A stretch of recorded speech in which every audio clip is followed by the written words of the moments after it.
Welcome to episode 11. Wipe your feet and sit down because we have news this week of the movie tie-in shooter, the puzzlingly different-looking puzzler Zenbound, and the stake through the heart 'em up iDracula. We also go hands-on with Days of Thunder, Rotorumpus and Downhill Bowling in this week's reviews, so make yourself at home and prepare to be entertained. Shooting things is a time-honoured gaming tradition. If it wanders in front of the crosshair, it's probably something evil and asking for it. Based on the film of the same name, the forthcoming iPhone tie-in, Shooter, has no use for questions and instead gets right to the heart of the mindless but satisfying task of discharging as many rounds of ammunition as possible in the general direction of a steady stream of targets. Film licenses are still something of a rarity on the App Store, and given their reputation in the gaming world, the iPhone has the chance at a batting average that bucks the trend. Here's hoping Shooter, with its impressive visuals and simple no-nonsense gameplay, won't let the side down when it's launched.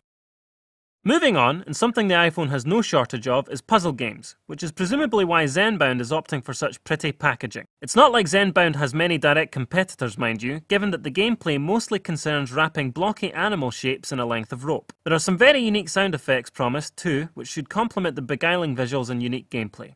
A review as ever is on its way. Ridding the world of blood-slurping sophisticates is the linchpin of the forthcoming iDracula, and you can't really argue with that as a game premise. Flaunting convention, iDracula doesn't include any story-led gameplay or RPG leveling, focusing instead on a headlong points dash where the high score is all, and an ever-increasing tidal wave of monsters is the chief challenge. The retro 2D presentation is refreshing, and the animation is top-notch, but the shallow-sounding structure might limit the long-term appeal. Highly pitched action could still see it through, however, and we'll find out for sure in a forthcoming review. Momentum takes care of most of the work in bowling, and if you added the odd slope to the equation, there's a good chance the ball would never stop.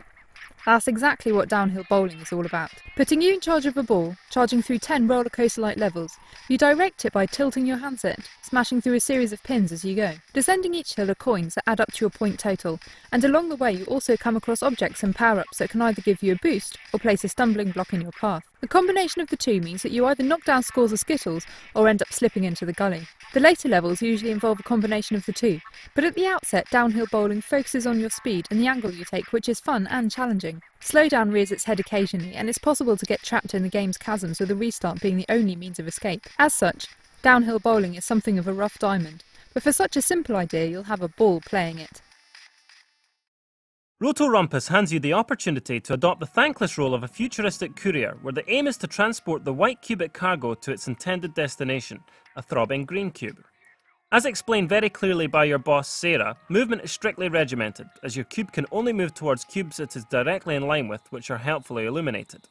As such, play is never a question of searching for the path, but rather choosing the right one. There are assorted hazards added to the mix a few levels in, such as exploding red blocks, blocks that automatically push you along a certain path, and purple blocks that send you along a tightrope.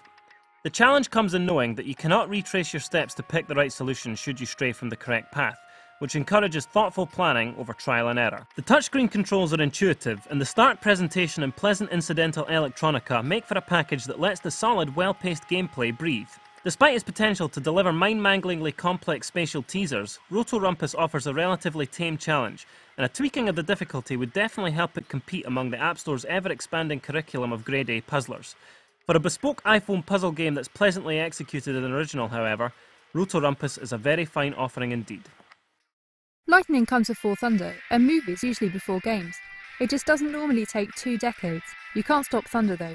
And while the source material is dated, the gameplay sports contemporary, crash-tastic action that puts a premium on aggression over actual racing. Buckling up in the driver's seat, you work through the races, climbing the competitive ladder to become a pro driver. Venues differ marginally in their layouts, consisting of simple straight sections and easy sweeping turns. Steering is managed with tilts of your handset, while acceleration and brake pedals rest in the bottom right and left-hand corners of the screen. It's a comfortable layout, suited to the exciting, combative nature of the racing. There are times when Days of Thunder mirrors the film too closely, with computer-controlled opponents too eager to ram you off the track, leaving little balance between racing and action. Lightening up on the bullying would make Days of Thunder markedly better. The need for speed is just as vital as the desire to push around the competition. By the time you cross the finish line, however, the combination of Days of Thunder's fine presentation and high-octane gameplay make for an exhilarating ride.